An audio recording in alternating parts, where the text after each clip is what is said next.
Hi, Writers, Cruz here. Thank you so much for joining me. In this video, we are going to be looking at a sample essay number 2, which also scored a 2 on the English as a second language, or what is called the ESL Accuplacer Writeplacer essay. If this is something you are interested in watching, please stay tuned. If it is not, I will say goodbye. Adieu, fellow YouTuber. If you are interested in other videos, please check out some analysis that I do, whether it's on the ACT, on prompts through Common App, or also on analyzing poetry and even a practice Accuplacer. I promise there may be something, some video which will be of use to you, but otherwise I will say goodbye to you. For those of you who are sticking it out with me in this video, we are going to be looking at, again, a sample score of a 2 out of 6. In a previous video, I did go over the rubric. I went over the prompt, and so I would like to not do that again and rather just sort of jump into our essay review. And first, I kind of like to look at it as a structure, and then we'll sort of pick it apart piece by piece, and then we end there. So again, hopefully this gives you a good overview, writers, as far as what we will be doing in this video. Let's go ahead and jump in. First thing I'm going to do is I'm going to just minimize this essay, writers, so you can see, we've got a minimum. We need to have a minimum of 300 words, first thing. So the first thing I notice is definitely that this essay is not going to cut it as far as 300 words goes. The other thing that I notice is the structure of this particular essay. I'm not saying that you cannot format your essay in this way, but it lacks that traditional formatting in paragraph form, and so it may confuse the reader, or it may entice the reader to really pick apart what it is that you did, what you created. So be careful of taking risks. Sometimes they can work to your advantage, but sometimes they can work against you. So we're just going to go ahead and go in, as I said, just briefly as I zoom out and look at the whole essay. Again, number one, I notice it is not 300 words, and I can visually see that. And then number two, the essay is not set up in a traditional essay style with, 3 to 4 to 5 body paragraphs. So those are my initial responses without even reading the work yet. So now let's jump into the work itself. And what we'll do is, because of the spacing and how this writer spaced it, we'll just sort of follow their format, and I will read this part first, and then we'll sort of take it from there. So let's take a look. If I suddenly receive a large sum of money, I can't decide easily, neither. Like when I go shopping, many thing looks good, so I want to buy all of them. But I have too much money. I would hesitate and couldn't decide. Okay, so obviously, writers, first thing that we see, I'm going to zoom in just a little bit more. First thing that we see is we definitely see the prompt. If I suddenly receive a large sum of money, I can't decide easily, neither. So we don't really know what it is you're deciding on. So we have to know, we can't just say, I can't decide. You can't decide on what. We don't really know that. Then we have, I cannot decide easily, neither. So we have what's called a double negative. So it's either I cannot decide easily, or I neither can decide. So just kind of watch out for those double negatives. But the student did, again, the writer did bring up, if I suddenly received a large sum of money. Also, this idea of tense is an issue as well, because they should have said received instead of receive. Um, so those are initial issues. I mean, it is a complex sentence. We can see that because we have the dependent clause, comma, followed by the independent clause. But those are some things that stand out for me with the first sentence. In addition, watch out, writers, for what are called contractions. When you use contractions, they are considered informal. So what I mean by informal is not formal. In academic writing, we wish to avoid contractions. You do not want to use contractions in your academic writing. You can save that for fiction, or again, if you're creating this character and it makes sense with the voice. However, in this case, we want to stay as formal as possible. Let's take a look at the next sentence. Like, comma, when I go shopping, many thing looks good, comma, so I want to buy all of them. Okay, so I definitely see some issues. We've got when I go shopping, comma, because this is starting a dependent clause with the word when I go shopping, comma, many things look good, comma was correct with the conjunction, and we want a space between the comma and the conjunction. So it's good, comma, space followed by the conjunction. So I want to buy all of them. A great example of a compound complex sentence, and they even give an example of what they mean about how they cannot decide what to do with money, and they give us an example of it. So instead of using like, we want to use a better transition word. For example, when I go shopping, many things look good, comma, so I want to buy all of them. And that would then work. So moving on to the next sentence. Then we've got a period, and then we've got but without the capitalization. But I have too much money. I would hesitate and couldn't decide. And here, obviously, we have a capitalization. In addition, we're starting with a but. If you're starting with a but, what you really want to do is you want to change the transition word to however. So instead of using a conjunction, instead switch it to what is called a conjunctive adverb. So, however, I have too much money, I would hesitate and would not be able to decide. So in this case, they started with would and used that as a helping verb, but then changed the helping verb to could, and then that changed the tense. And so we want to, if we're staying with would, we want to maintain that throughout the writing, rather than changing to a different helping verb. So you would want to say something like, I would hesitate and would not be able to decide. Again, notice the use of a contraction.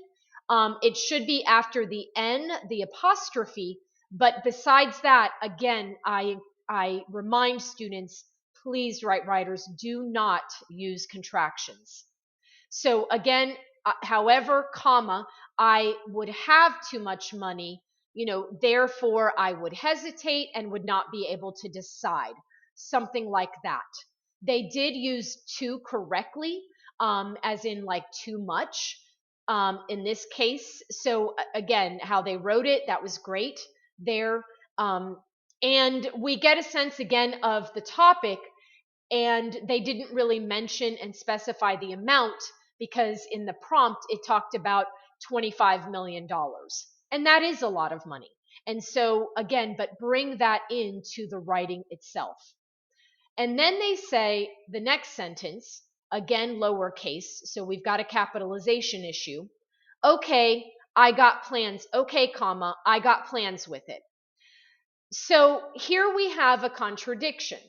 So the writer begins with being unable to make a decision and hesitating and not being able to decide, then pausing and saying, okay, I know what I'm going to do with that money. So it's sort of it confuses the reader because first you said one thing and then now we're going in a different direction. So when you do that, it creates a contradiction. And so be careful with that, right, writers. Then they use the word got. Got is again informal, and really you should try to replace it with a different word. For example, I have plans with it, or I have come up with plans with it. So avoid got, and I can go back to good. Got and good, it makes you sound very elementary and like a child, really. And even the word like a child. So we want to avoid that at all costs, especially if you're trying to create college level academic writing. Next sentence. First of all, comma, I will deposit half of it, period. I think bank is safe place. Okay, so we definitely get the idea. It is very clear in the first sentence. First of all, I will deposit half of it. But again, notice how they had said I would earlier, and now they changed the helping verb. And so because of that, now we're in a different tense, and so that affects the reading. And so really it should say, first of all, I would deposit half of it. But again, the idea is clear as far as what they're trying to get across. And I think bank is a safe place also gets across the idea. We're just missing what would be called an article in front of a. I think bank, and in front of the bank. I think the bank is a safe place, or I think the bank would be a safe place. Notice again how I'm sticking with the would throughout the writing itself. Moving on to the next sentence. And I will buy ticket for going to Europe. To Europe. Europe. Sorry about that, right, writers? And I will buy ticket for going to Europe. I have to reserve hotel, comma, too. And then in parentheses, I want to go, especially London, close parentheses. So you can do that in your writing, the open and the closing of parentheses, to include these maybe side conversations or what may be considered an aside, ASIDE. However, we've got some issues here at the front end. We go from depositing money in a bank, and now all of a sudden we're going to Europe. So notice the transition, how we're moving and jumping from one idea to the next idea. So we've got first, I don't know what to do with the money. Oh, okay, I've got plans with it. I'm going to deposit half of it in a bank. Then, oh, by the way, I'm also going to Europe. So we're just sort of going in all these different directions and bouncing from thought to thought to thought without any flow. And I will buy ticket going to Europe. That is a fragment. On top of that, we begin with and we do not want to begin a sentence. We want to avoid that, beginning a sentence with a conjunction. Instead, we want to use a transition word. We could also use what are called conjunctive adverbs. And I will post a link, right, writers, to practice some of that on an excellent platform for grammar called Quill, which I will get to later. Then we have, I have to reserve hotel, comma, too. So it's like the writer is letting us know, oh yeah, if I go to Europe, I better reserve a hotel. So yeah, you should do that. But again, it's sort of like trapped in its own island. I want to go, especially London. So we know, again, I have to reserve hotel too. It's really not a complete sentence. It should be sort of, I should reserve a hotel too. I especially would want to travel to London, period. But again, it's like this section right here is just all by itself. It's on its own island, and it doesn't really connect with the other ideas. Then we move on to the next one. Next sentence. I want to take trip as long as possible. Okay, so I would want to take to take this trip as long as possible. Again, this is an idea. This idea should go back to this one because essentially these three are connected, but they're disconnected by the spacing. And again, I want to take trip as long as possible. We are missing important words within the sentence to really understand what the writer is trying to get across, although it is clear to me that obviously they want to vacation as long as possible, in Europe. Then going to the next sentence. And I go to shopping mall, comma, I will buy gift from my family, comma, friends, and many things for trip. So again, letting us know what they're going to do on the trip. This should be connected. Again, this idea of using and at the beginning of a sentence, not a good idea. And we've got some helping verb issues, tense issues. I go to shopping mall. I will buy gift for my family, friends. I know friends is spelled incorrectly, but we know what they're trying to say there. Friends and many things for trip. We don't know what those things are. So please tell us. And again, we're a little bit confused as far as whether this idea should be by itself or should it be included with all of what's happening in Europe, because the spacing is off. And that and is also killing me, especially when I see those back-to-back ands. I'm like, no. Be careful with that, right, writers. Okay, moving on. If I have enough money to buy house and car, I will buy that. So definitely we were a little bit confused because here they said, but I have too much money. And so they're referencing that they have too much money, but then here again we have this contradiction. I have enough money to buy, if I have enough money to buy house and car, I will buy that. So again, student is using complex sentence here. And that's great, but then we're contradicting ourselves. And then we're missing some important articles, a, an, or the in front of nouns. If I have enough money, I would buy a house and a car. If I have enough money to buy a house and car, I would buy that, or I will buy it. I would buy it, or buy them, or buy those things, maybe not things, but I would purchase them, something like that. Or you could say, I would buy them. Side note, right, writers, I forgot to mention that I've got many things for trip.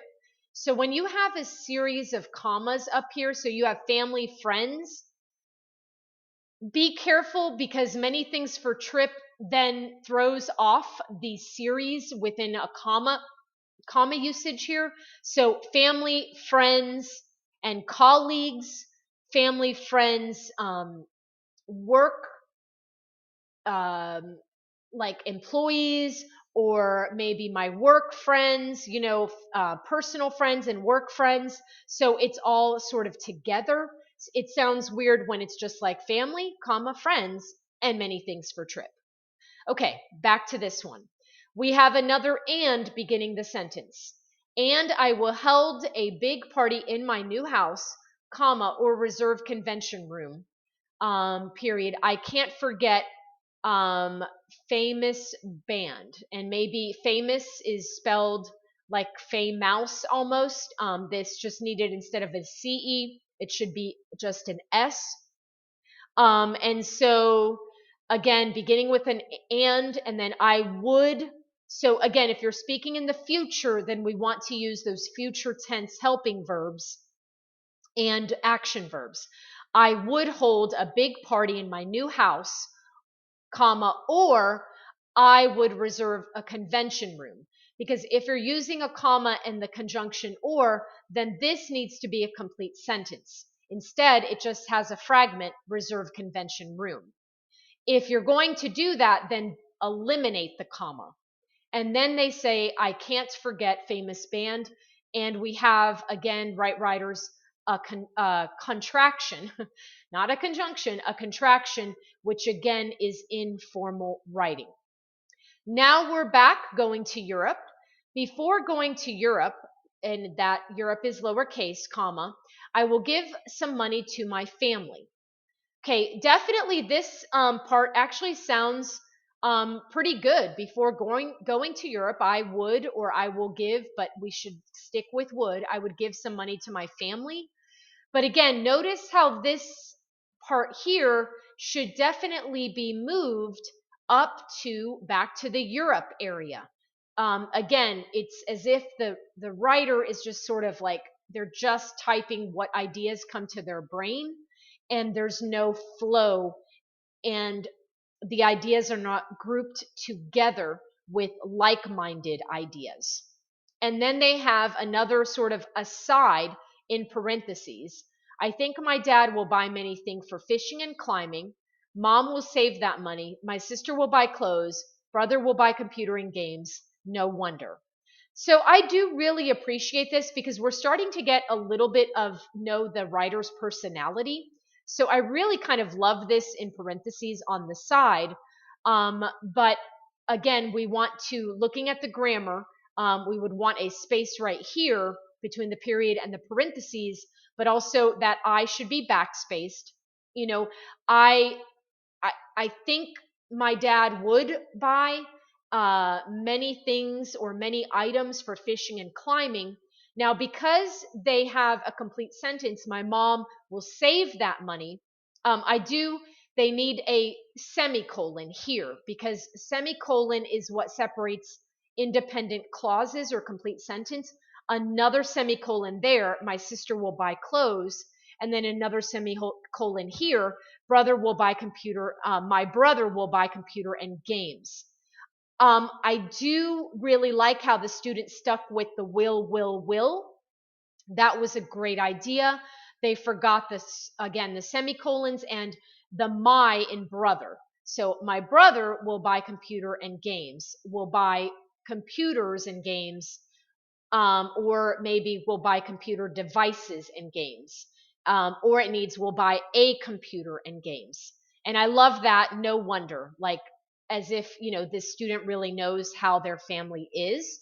And I just have to say, right, writers, from a sentimental standpoint, I really love this sentence because I I got a sneak peek into this student's family, and what their family enjoys doing, and that they know that about their siblings and their parents.